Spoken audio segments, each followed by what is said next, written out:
Hey everyone, welcome back to the channel. If you're new here, make sure to hit that subscribe button and the notification bell so you don't miss any of our upcoming stories. The airport terminal buzzed with the restless energy of travelers, each gate a nexus of anticipation and hurried goodbyes. Gate C-22 was no exception, the line for the late afternoon flight to Atlanta slowly inching forward.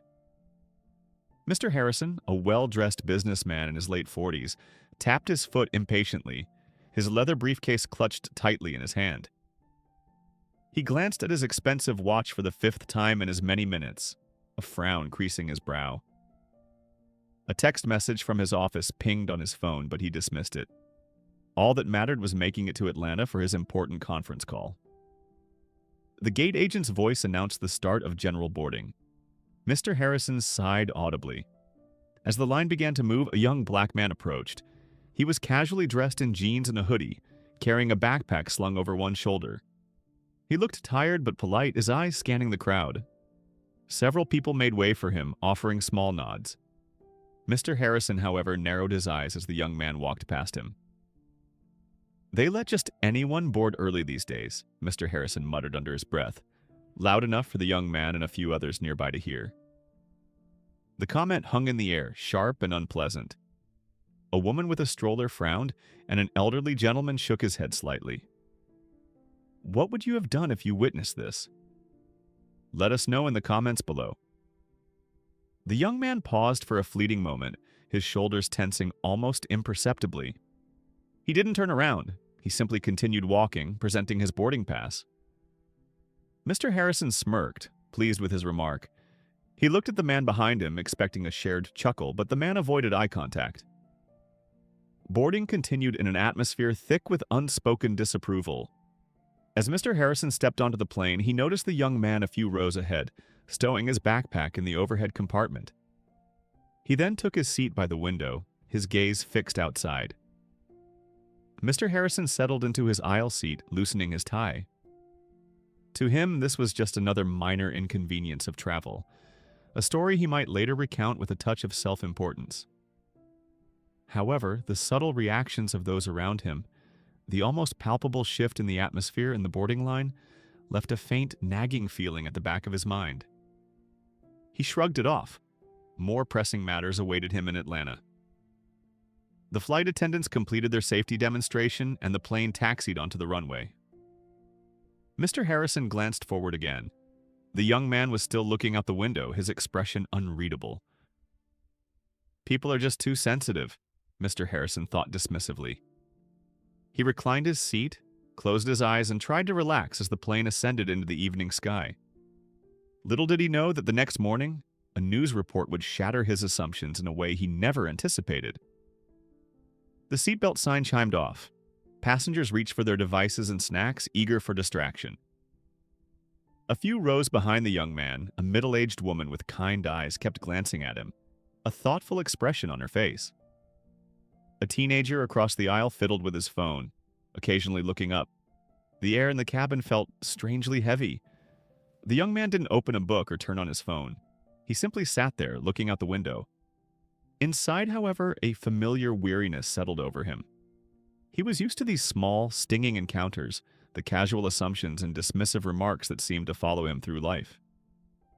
He had learned to navigate them, to build a quiet resilience. The middle-aged woman finally reached into her bag and pulled out a small notepad. She scribbled something quickly. A few minutes later, as she walked towards the restroom, she paused by the young man's seat and discreetly placed the note on his tray table. He glanced down. In neat handwriting, it read, "Your presence matters." A warmth spread through his chest, a small but significant balm. He nodded slightly to himself, a faint smile touching his lips. Meanwhile, Mr. Harrison was engrossed in his emails, a self-satisfied smirk playing on his face. As the cabin lights dimmed, Mr. Harrison adjusted his seat and closed his eyes, the earlier incident already fading from his thoughts. He didn't notice the quiet exchange a few rows ahead. He didn't see the subtle glances of solidarity directed towards the young man. He didn't realize that sometimes a few simple words could carry a weight far beyond their brevity. The plane landed smoothly in Atlanta. Mr. Harrison gathered his belongings, eager to begin his busy day. He barely registered the young man as he deplaned. To Mr. Harrison, he was just another face in the crowd, soon to be forgotten. Outside the terminal, the humid Atlanta air hung heavy. Mr. Harrison climbed into his waiting taxi, his mind already on his upcoming meetings. Meanwhile, the young man waited patiently for his rideshare. He pulled out the small note again, smoothing the creases. "Your presence matters." These words from a stranger who had witnessed a small, hurtful moment resonated deeply. He knew these encounters weren't about him. They were about the prejudices others carried. But sometimes a simple acknowledgement could make a difference.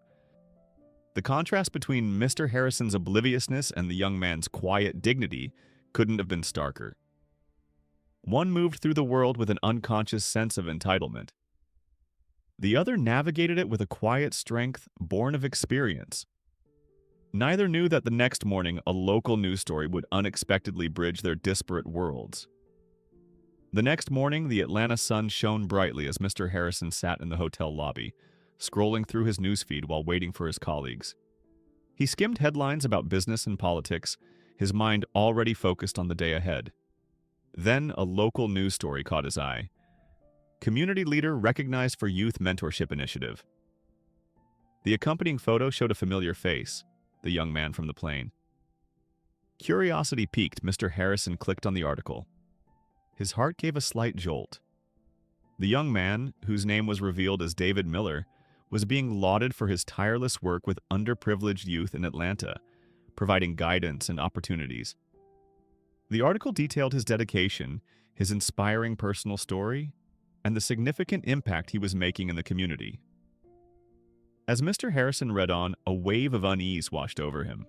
He remembered his dismissive comment on the plane, the casual cruelty of his words directed at someone who was clearly a pillar of his community. The image of David, tired but composed, flashed in his mind. Shame pricked at him. He had judged David based on nothing but his appearance, his assumptions fueled by prejudice. Mr. Harrison set down his phone, his hands feeling slightly clammy. The lobby's gentle murmur faded into a distant hum. He thought back to the previous evening, his own impatience and judgmental attitude. How easily he had dismissed someone whose contributions far outweighed his own self-importance. The words he had uttered at the gate echoed in his mind, sharp and regrettable. A heavy weight of guilt settled in his chest. It wasn't just the insult, it was the realization of his own narrow-mindedness. He had become the kind of person who made snap judgments based on stereotypes. Mr. Harrison closed his eyes briefly, a wave of remorse washing over him. He picked up his phone again, scrolling back to David's picture. A quiet strength radiated from his eyes. Mr. Harrison felt a profound sense of regret. He had disrespected someone deserving of admiration. Guilt alone wasn't enough. If he wanted to be better, he had to confront his own biases. Mr. Harrison sat there for a long moment, lost in thought. The sounds of the bustling lobby seemed distant. He had seen David clearly now, not as a nameless face in a hoodie, but as a respected leader, a force for good. And his own words felt uglier than ever. He wondered if he should try to apologize, but the thought felt hollow. What could he say? "Sorry I judged you based on your appearance?" It wouldn't undo the harm. He stood up, a newfound sense of purpose stirring within him. He couldn't take back his words, but he could choose to do better in the future. He could choose to see people, truly see them, without the filter of his own prejudices. Mr. Harrison pulled out his phone and opened a new note. He typed a few words. Listen more. Assume less. Respect everyone. He locked the screen, took a deep breath, and headed towards his meeting. The work of changing his own ingrained biases would take time, but he knew he had to start. Throughout his meetings, Mr. Harrison found his mind drifting back to David. He looked at the people around him, his colleagues and clients, and tried to see beyond their titles and appearances. He tried to see their individual stories. After the meetings, he made an effort to engage with the hotel staff, asking about their day, offering a genuine smile. It was a small start, but it felt significant. As the day wore on, Mr. Harrison knew something had shifted within him. He had glimpsed the consequences of his own prejudice, and the sight had been sobering. He understood that true respect wasn't about status or appearance. It was about recognizing the inherent worth in every individual. He might never have the chance to apologize to David Miller, but he could ensure that his future interactions were marked by genuine respect and open-mindedness.